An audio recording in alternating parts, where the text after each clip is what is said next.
Christian Prince, the Islamic destroyer, the Muhammad buster, Allah spanker, and here we have no mercy with liars. You insult our Lord the Messiah, we will teach you how to behave. From your books, from your reference, you've been served and get busted. Thank you. God bless you. The person and the Christian Prince is the liar. He always lied.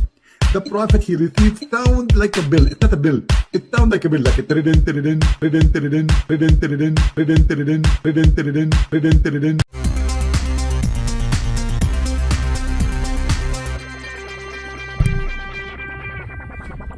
Hello everyone, and peace of Christ to all of you. Please invite your friends. Who is a Muslim sheikh? He dare to debate me now. I'm not going to choose the topic, you choose it. Look how good the offer is. Anyway, I will open my Skype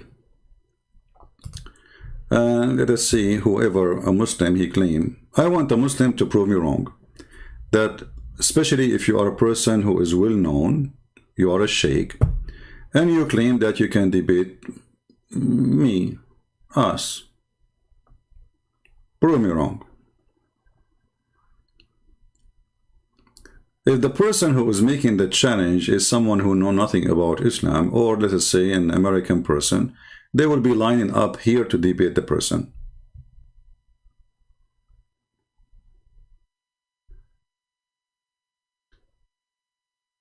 Okay, my Skype is open. I don't see any Muslims. Open challenge. Who is a Muslim? He think. Hello?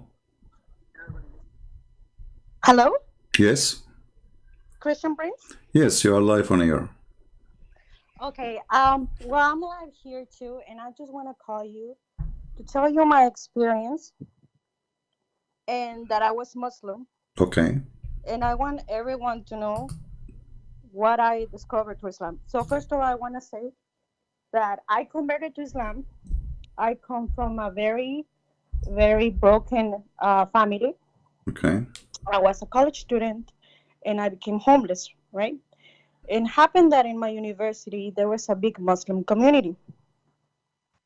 They talk nice to me, they sugarcoat things like usual. And I decided to convert because I said, okay, well, they're really nice. These are the only nice people that I've been around with. And I see that whatever they tell me, I was thinking it makes sense because they were saying, oh, we believe in Jesus Christ. And we love Jesus, we respect Jesus. And Islam is a religion of peace. Mm-hmm. Right. So I took Shahada. I want to admit publicly that I took it without me having zero understanding what is Islam. I just went outside and jumped and said, okay, I say the Shahada. Mm-hmm. Throughout time, I noticed that when I became Muslim, everyone was very nice to me. Everyone wanted me to pray for them. Everyone was trying to help me. Everyone, and from was all sugars and rainbows until I started, praying at the mosque. People will come and fix my hands during salat Mm-hmm. and say, "No, you're praying wrong," or watching how every step I make, or the clothes I wear, and it was so uncomfortable at the beginning, right? Later on, um, I decided. Well, one of my friends, she hosts me in her house, but and her mom is Islamic scholar. She's a Islamic scholar, and no scholar. Sorry, it's more like Islamic school professor. Mm-hmm. So, and that she's from the Middle East, right? But I never, as I say, I never had any experience or contact with any Muslim people. So they taught me Islam, but the way that they taught me Islam was very, very aggressive. I'm from Latin America. Mm-hmm. I want to say I'm Latina. And in my culture, of course, it's very natural to shake hands, to greet by kiss. So eh, they told me, they stopped me, and it's like, no, that's wrong. And I felt really bad. I said, how is that wrong? But they would just point me out things that I was doing wrong without telling me the reason. And I would feel bad because how can I, this is when I started to question things because I said, how can just a simple handshake gesture will arouse any attraction between the opposite gender, right? Mm-hmm. Even for job interview, no, you cannot. I ask. There's a lot of Muslim scholars who come to my university and do Holocaust and teach Islam. And I ask, okay, so how is it wrong to shake hands if you don't have a bad intention? And they told me an answer, like a solid answer. So from there on, things started. What was the answer?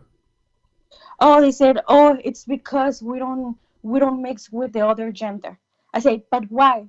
Is that because Allah knows best, and we know we're not supposed to be with them because we can you don't know each other's heart, so it can arouse attraction. But if you think about it, how can just shaking hands arise attraction to another person? Like I'm just greeting the person, right? Mm-hmm. So from there on, I started like getting like a bad feeling, but I didn't listen to my gut, so I just went on. I just went on and tried to learn. I actually was really trying very hard to learn Islam, to pray, to memorize Quran, and to understand what Islam was, because everyone around my environment was very religious, very very religious, and I wanted to be that way, like and uh, for for example, they would tell me you have to memorize Quran because when you die, they're gonna ask you who's your prophet, what you believe on. They're gonna tell me to recite the Shahada, and they told me to that I have to memorize Quran. And then I started asking myself, well, how am I gonna memorize something I can barely understand? But like sometimes I would do something and question myself. But as I said, I didn't follow my gut this time until I actually started reading the Quran. And when I started reading the Quran, I got very, very shocked because I say, why? Like, is this really true? So I went and I asked many texts, many scholars about that, and they would say that, oh, you're not understanding Arabic. You need to understand the context. You need to learn Arabic because it's classic Fusha Arabic. Mm-hmm. But I want to ask you, Christian friend, something. How can people teach Islam or want to do, um, they want to do dawah on not on converts if they say that Arabic is a really high level language that no one can understand? How can they try to teach something that is high level to people that barely can speak Arabic? That's my question. Well, you know what they say partly is true. Nobody can understand. The Quran is a very stupid book, you know. So if we give the Muslims a verse in the Quran and we ask them what this verse means, you will see they have 1,000 interpretation, if not a million. So how a language which is sent by Allah to guide us, they themselves cannot understand, and they cannot have the same interpretation for, what is the message there. So the Quran is a very stupid book made by a very stupid writer, and because of that, doesn't make sense. Actually, if I go to the comment, there's a Muslim, he posted in the comment, let me see if I can find it in the previous video. He said, how you say in the chapter of Mary, chapter 19, he said, how you say that the Quran is not connected, doesn't make sense. The verse before and the verse after have nothing to do with it. So he mentioned that the verse of the chapter of Mary as an example, all of it is about Mary. But is it true? If we go right now to the chapter of Mary, we will find that the part about Mary is just little. The most of the part have nothing to do with Mary. Here we go. This is about Mary. This is about Mary. This is about Mary. No, And then what is this? This is about Mary. This is about Mary. This is about. No. And then here he speaks a little bit about Mary, and then he starts speaking about things have nothing to do with Mary and have nothing to do with the teaching of Christ. You know, like who is the one is, you know, who is the one is talking here? So in the Quran there is no connection between verses, and there is no connection between a verse and the one after it. You know, here talking about Mary, okay, here we jump to Moses, and then we jump to Aaron. Why? Because Muhammad, he think that Aaron is the uncle of Isa. And who is Isa? We do not even know who is this name. So the Quran is a very stupid book, and this is why the Muslim, they try to fix the Quran. So when the Quran says he found the sun set in murky water, the Muslim, they have to add words to the verse in order to fix it. So they say it appeared to Alexander the Great that the sun set in, but Allah never said it appeared to him. He said he found it. So in order to fix stupidity, they have to fix the language, and they have to add words. So how the Quran is an amazing book, high level of language, when the Quran is given wrong meaning, a wrong purpose of it. You know what I mean?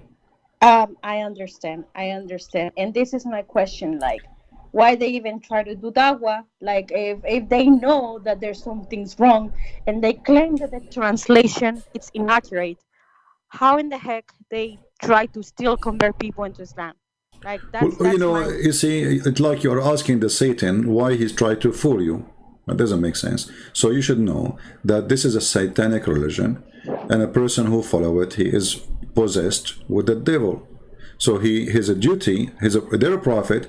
They have videos about a guy, a Muslim guy, who made a Jew. I believe this is a fabricated story, but the sheikh is proud about it in YouTube. So he said, this is how we can, you know, this is look how smart our brother here.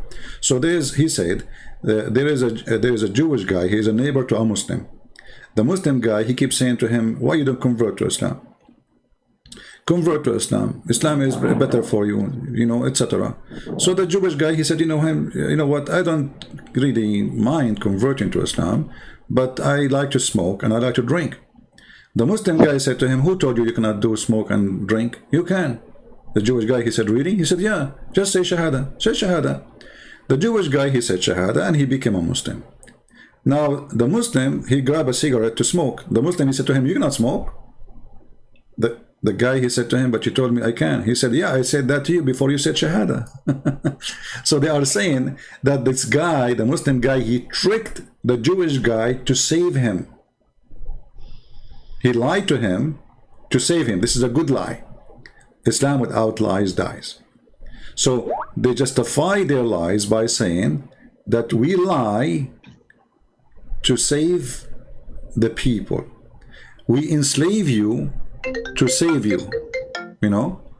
So if we go actually here in the hadith, let me show you this in the hadith. If you ask a Muslim why you attack people, nations, and enslave them and take them as sex slaves, why you do that, they say to you the answer in what the Prophet said. Okay. Read carefully. Abu Hurairah reported that the prophets are saying, God charmed with people who will enter paradise in chains. They will enter heaven in chains? Why they will enter heaven and they have chains? Doesn't make sense. We have to search more. We go down a little bit, we find. Okay.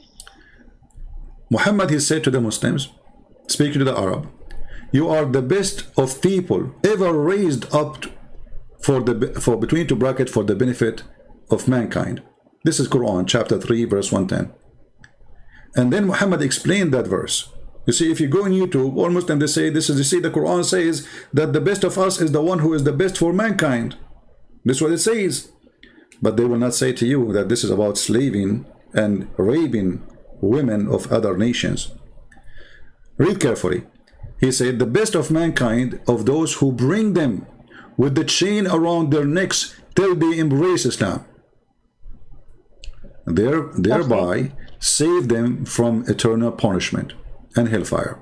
So Muhammad, he told the Muslims that enslaving others is a duty of charity. Are you? Yeah, this is I'm showing the reference in front of you. You know, we don't say things without proof. Oh my God.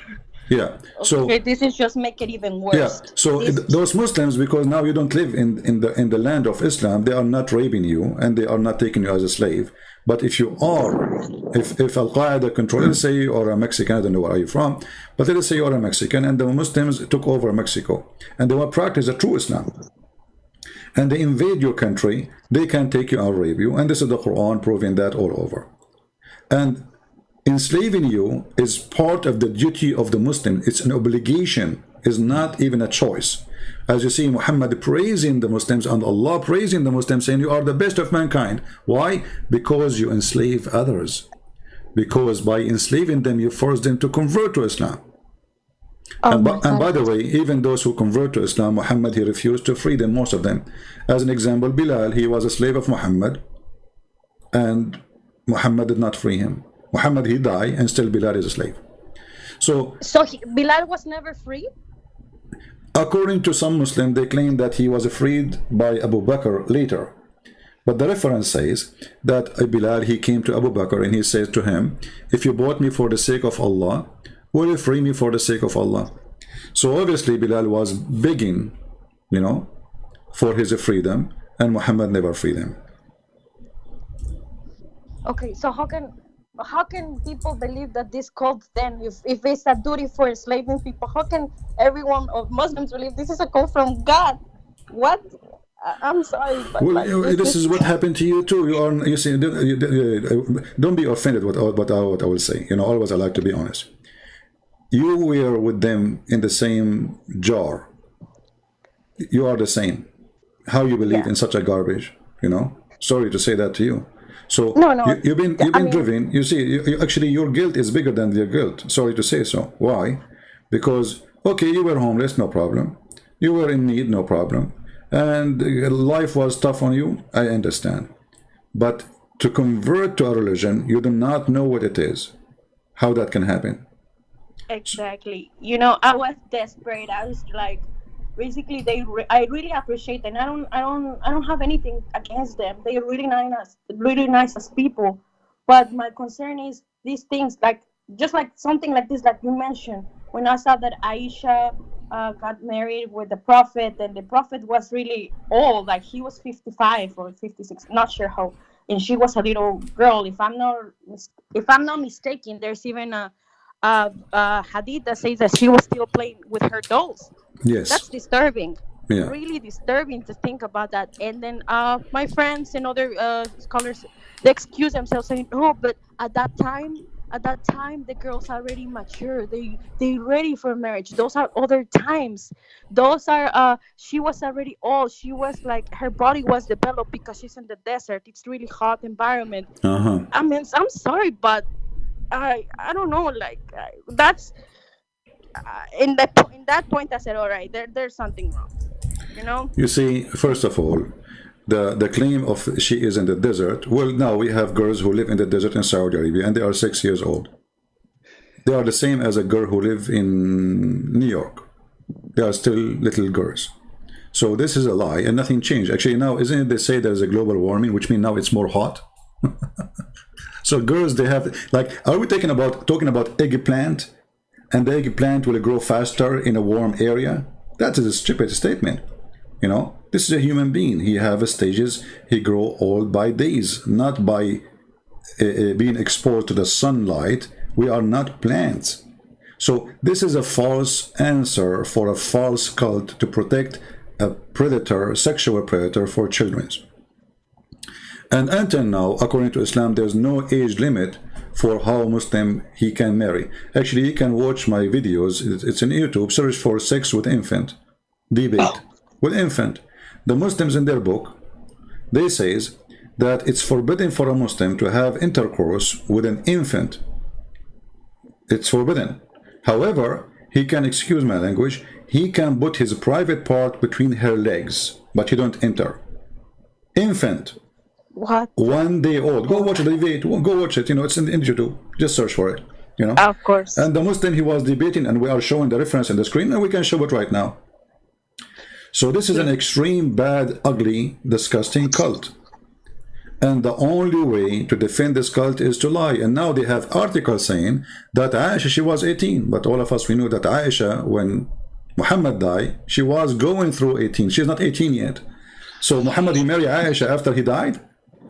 So in order to avoid the problem, they start making false article about the age of Aisha. But Aisha herself, I mean, look at this. Isn't Aisha saying I was 6 years old? She is the wife. She is the one who was with the Muhammad. So she was 6 years old. She became a wife.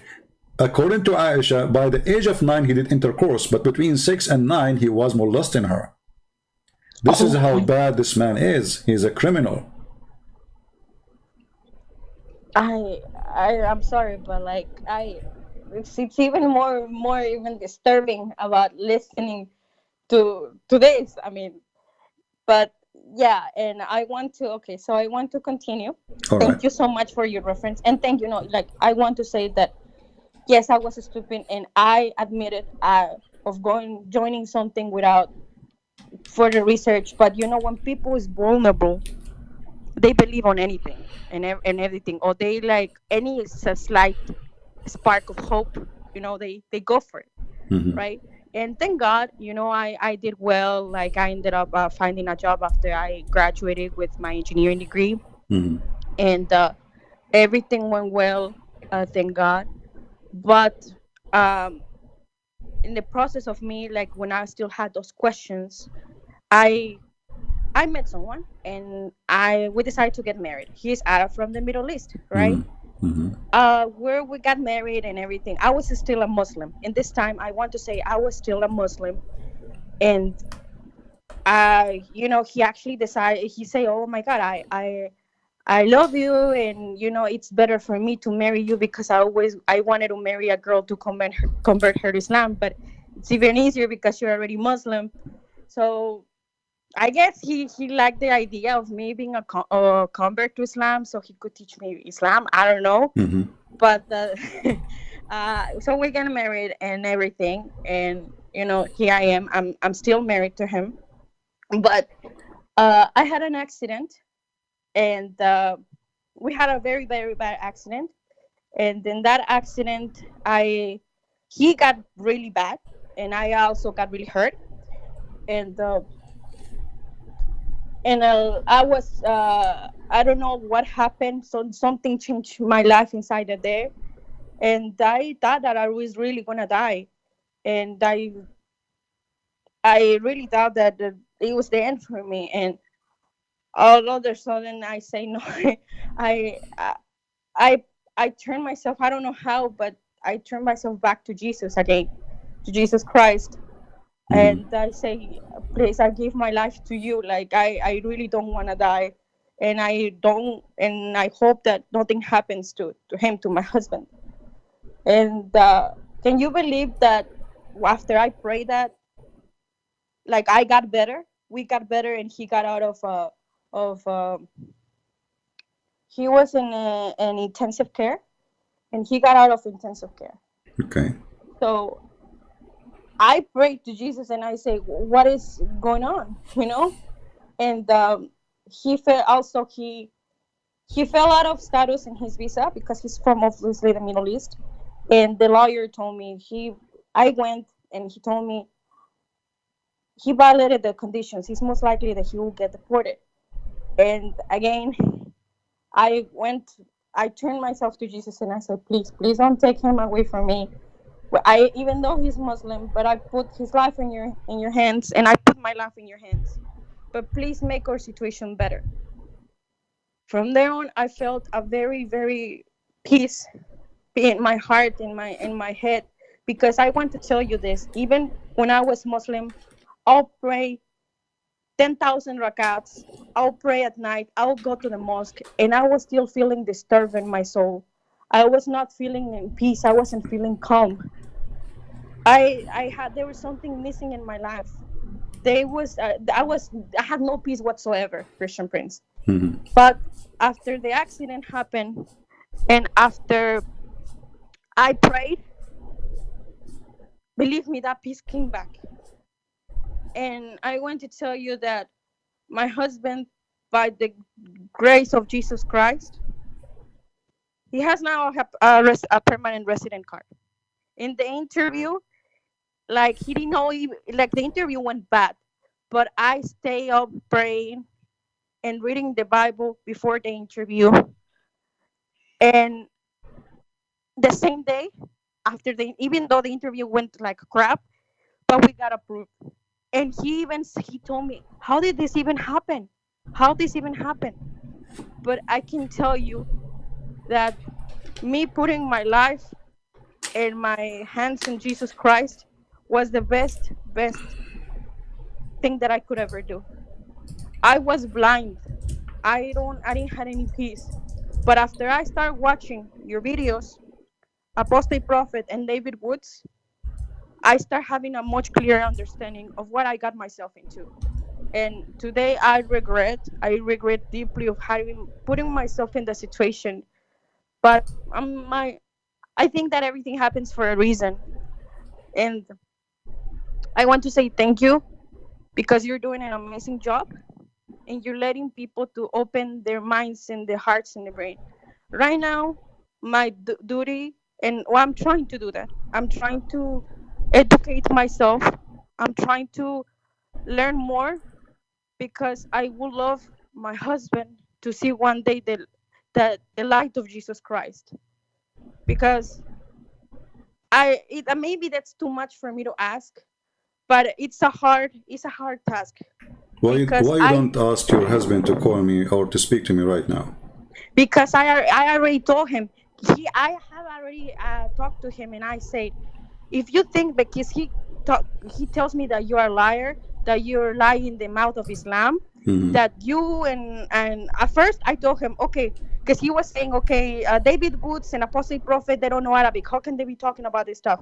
So okay. I said, okay, well, the Arabic, right? But then when I told him about you, he said, no, he's lying. He's a liar, and he just he's an enemy of Islam. And I said, okay, if you believe that Islam has the absolute truth and it's the right religion, why you don't face them? Why you don't prove him that Islam is the right religion? He said, he's not worth my time. So I was like, okay, so you're scared of him. Okay, like, why not stop, please. Hold on. Hey guys, did you hear what she said? There's a guy in the chat, he is saying that Fifi, he got me busted, and he mentioned Imam Murrah, whatever. I say to all those, Abdul, this lady who was an ex-Muslim, she just said to you something very important. As long as I did lie, call me and show me the lie. And then record it, and then spread it around and let people laugh. Why you don't face me with my lies? How come you are so good and show that Muslims that I'm lying? In a video you make, debating yourself, and you win. For sure you will win. Muslims support you, whatever you say. So why they don't dare to call me and prove me that I am a liar? I'm here. I just said, who wanna call me? And this lady, she called me. I do not know her. Any Muslim can call me. So you have Muslim make tons of videos about me lying. Choose any of them and call me right now, and either we laugh at you and at them, or people will laugh at me. So I was making the comparison of Muhammad, right? My understanding is that he's a caravan robber. He had multiple wives. He was asking for zakat, not zakat, sorry, jizya. And these characteristics, if you think about it, oh, he killed people that went against him. Okay, if you think about it, these characteristics, I put Muhammad, and then I compare it to a cartel leader. That's what they do. They like women. Yeah, exactly. They go against whoever that kills them. And in Latin American countries, what they do is they ask for to business for tax protection money. Right. This is Islam. And if you don't give it to him, you kill them. So that's what a cartel leader does, right? Actually, the mafia, the word mafia. The word mafia is coming from Islam. The word mafia, maybe you do not know. When the Muslims occupy part of Europe and they withdraw when they lost the war, then the criminals, they took over the business of the Muslims. So they come to the stores and they say, the same you used to pay to the Muslims, you have to pay us to protect you. The Muslims, they force you to pay, otherwise pay or die. So the mafia started with Islam. Even the word mafia is an Islamic. The word assassination is coming from Islam. This is coming from the word from the person. His name is Hassan al-Hashash. He's a person who built a castle, and he give drugs to the Muslims, and then he send them. He sent a letter to the princes or rich people saying, pay me or die. And if you don't pay him, he will send one of his elected to assassinate the person because he refused to pay. This is exactly Islam today. Islam today, convert or you die. We will send you a person to stab you. Just yesterday, a Somalian person, he stabbed 4 Italian women and a child, he is 6 years old. Go search the news. So this is Islam. Islam is a religion of assassination. It is a cult. It is about sex. And if we ask Muslims, and those who are proud about their prophet, if we go in the Quran right now, we will find that Allah, he made a chapter or a verse in the Quran about the private part of Muhammad and how to make him happy. And this is only a privilege to the prophet.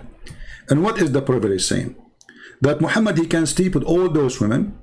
In the top of that, any woman she can offer herself to the prophet to sleep with them. What does have to do with God? A person already have tons of wives and he have tons of sex slaves. Why he need women to offer themselves? And those women, if we go and read the interpretation, it says that if a prophet, his eyes fall into a woman, and even if she is married, her husband must divorce her immediately. What kind of a prophet this prophet is if his eyes fall into a woman? Like now you are married to this Muslim guy, right?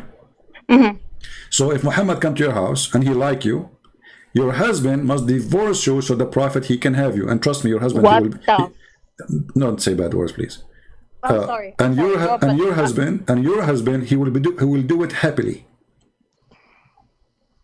He will do it happily. And tell your husband, what about you call this guy and ask him to challenge him to show us what he just said about if Muhammad, he saw me, you have to divorce me so he can have me. Tell him why you don't dare. Just ask him, show us on the screen. Don't debate the guy. Tell him, I challenge you to show me that the prophet, Islam teach that. And the prophet, he do that. Actually, he did that to his own son. He went to the son, that's his own son, he flirted with the wife, and all of this is in their books. Every single word we just said, it is in their books, and any Muslim can call me and prove it wrong. I will give you a few minutes to finish your story, my friend, and Thank we you so continue. much. Okay. And I'm sorry, I didn't mean to curse. It's just that It's all right. I was very shocked to see. I mean, honestly, like it's horrendous. Like I have no even words to say it, but like, how can like that how can that even be called a religion? Like, how can I'm sorry, but like, any Muslim is willing to give their wives to the husband just because he says so? Please tell me where is the spirituality, the God part in there? That's not. Oh my God! I'm sorry, Christian Prince. Well, I'm you know what? I will do something. I will send you a link in Arabic, and I want you to tell him. Can you read it for me? Please send that to me, please. Yeah, tell him. Are you proud about your prophet? And by the way, you do not need him to translate, because you can use Google Translation. You know what I mean? You do not need him, because if he tried to lie to you and says it doesn't say that, get him busted. Say, hey, listen, let us use Google Translation, and this is your official website. I can give it to you. Actually, let me give it to you from the official government website of the Kingdom of Saudi Arabia. So he will not say, oh, this is a website, anyone can make a website. This is government website. Let us go there. Here we go. This is the official government website of the Kingdom of Saudi Arabia, and this is the link. I will give it to you in Skype. And now I will say thank you for calling us, and I will be waiting for your husband. Tell him be a man. And I advise you, my friend, this person, sooner or later, he will divorce you, and he will find a new wife. Just wait. Time will come. This is because as long as he is a Muslim, this is what Muslims do.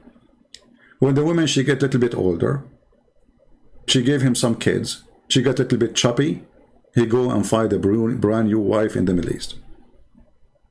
As simple as that. I'm just sharing the truth. Even their prophet, he said, why you marry a previously married woman? Why you marry a woman, she is not a child? And I can show you the reference right now. Muhammad, he encouraged them to marry children who they are virgins, so they can be amused by them and they have fun. This is the reference in the front of us. You see, this is the story.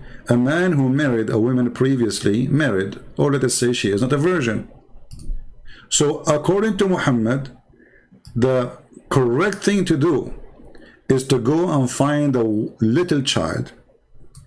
She is a baby, and to marry her and have sex with her.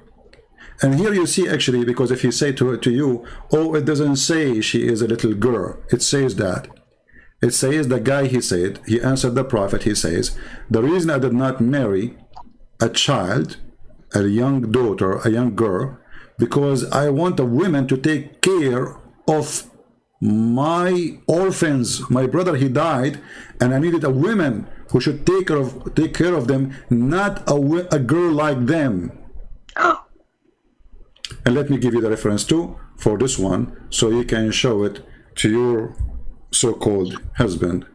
You know, by the way, I don't know, you said you are a Christian. A Christian cannot marry non-Christian. I'm sorry, by the way, I want to say that I had no idea about that because I was Catholic. My background is Catholic, but now I'm Christian. So I didn't even have a I'm not clue asking you to about it. divorce the guy. I'm saying, according to the Bible, a Christian woman, she cannot marry a non-Christian. However, you left the faith, and when you married him, you were not a Christian. So, you know, that can let it go. But this is, in Christianity, this is not married, because Muslims, they don't marry. Muslims, they have sex contract. It's called nikah. Nikah means the F word. So you sign a contract that he can excuse my language. He did not sign a contract he can marry. There is no marriage in Islam. This is why they are encouraged to start with 2 and 3 and 4. And actually, according to some, there is no limit. But if you could not do that, you go for 1, which means Islam did not say you start having sex with 1 as a wife. Islam start with having sex with 2 and 3 and 4, etc. And if you could not do all of those, then you go to the bankruptcy, which means you sleep with 1 only. That is not marriage. A person who believes that he can have many women, obviously he don't believe in marriage. The more that you tell me about this, the more it's disturbing and sick it gets. Well, I'm here to share the truth with you. You know, I don't want you to disturb your life as a person married to this person. Maybe you know, but you see, from what you said to me, he sounds like he is not decent with you, because if he is saying Christian Prince is lying, tell him, can you show me the lie? I will call him, record him. He don't call me. Record him. Record him. Say, hey, Christian Prince, you lie about this. You call me. You play his voice. We open it and we see who's lying. Okay. You know? And let us see who's lying. All right. Thank you for calling me. And God bless you. And we pray for you. Before you end the call, please keep doing what you're doing. You're awesome. And we need more people like you in this world. Thank you so much. Thank you. Take care. Have a wonderful day. Bye. Bye-bye.